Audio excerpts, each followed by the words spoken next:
अब अच्छा तो नहीं लग रहा है।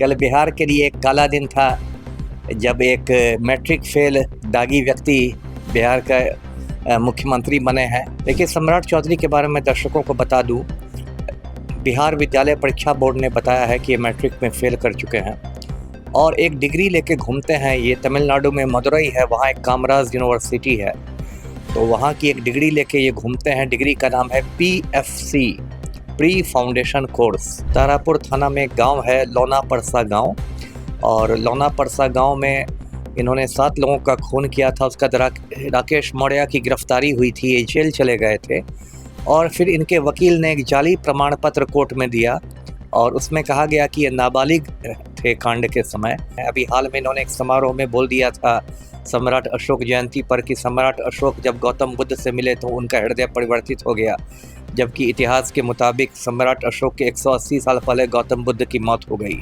तो आम आदमी को तो कोई राहत नहीं मिलने वाली है। आम आदमी तो बिहार का पहले भी मतलब गरीबी में था, आगे भी गरीबी में रहेगा और ये लोग मलाई खाएंगे जी।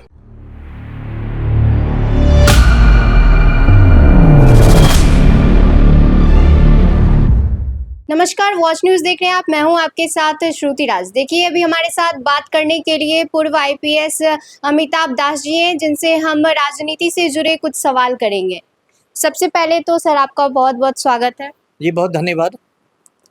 सर, सम्राट चौधरी CM बन गए, कैसा लग रहा है? अब अच्छा तो नहीं लग रहा है।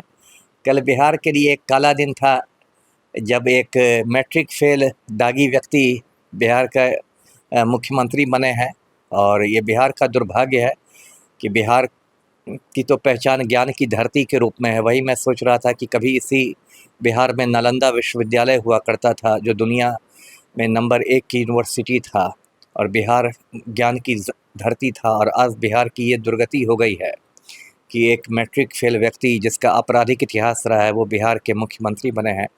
देखिए, सम्राट चौधरी के बारे में दर्शकों को बता दूं, बिहार विद्यालय परीक्षा बोर्ड ने बताया है कि ये मैट्रिक में फेल कर चुके हैं और एक डिग्री लेके घूमते हैं। ये तमिलनाडु में मदुरई है, वहाँ एक कामराज यूनिवर्सिटी है, तो वहाँ की एक डिग्री लेके ये घूमते हैं। डिग्री का नाम है PFC, प्री फाउंडेशन कोर्स। और पता नहीं ये कैसी डिग्री है। आज मैंने ChatGPT से पूछा कि भाई ये कौन सी डिग्री है, तो ChatGPT ने बताया कि ये कोई डिग्री ही नहीं है। तो आर्टिफिशियल इंटेलिजेंस भी चकरा गया है सम्राट चौधरी की डिग्री का सुन के। तो ये कितने दुर्भाग्य की बात है। और सम्राट चौधरी का देखिए आपराधिक इतिहास रहा है। पहले ये राकेश मौर्य के नाम से अपराध किया करते थे और 1995 में इन्होंने 7 लोगों का खून कर दिया था।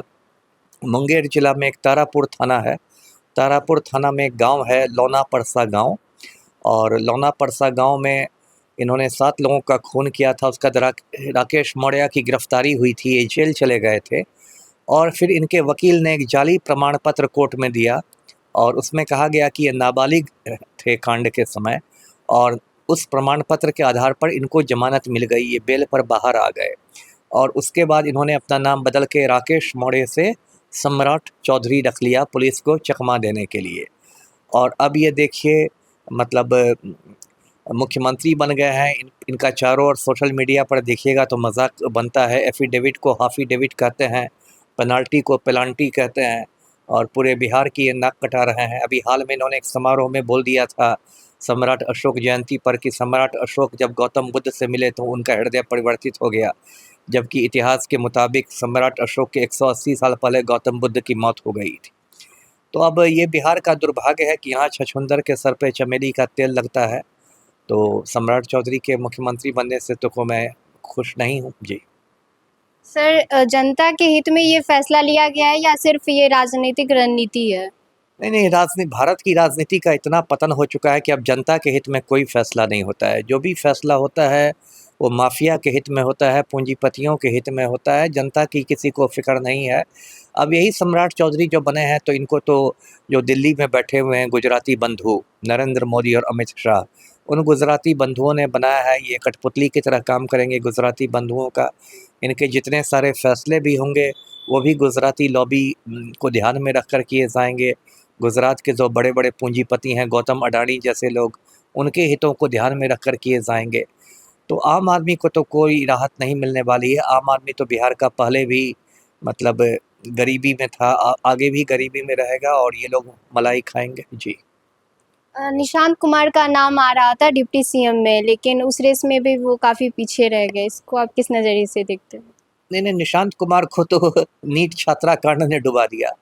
देखिए, जो नीट छात्रा कांड बिहार का बहुत चर्चित कांड हुआ था 6 जनवरी को, उसमें एक लड़की का रेप और मर्डर दोनों हो गया शंभू गर्ल्स हॉस्टल में।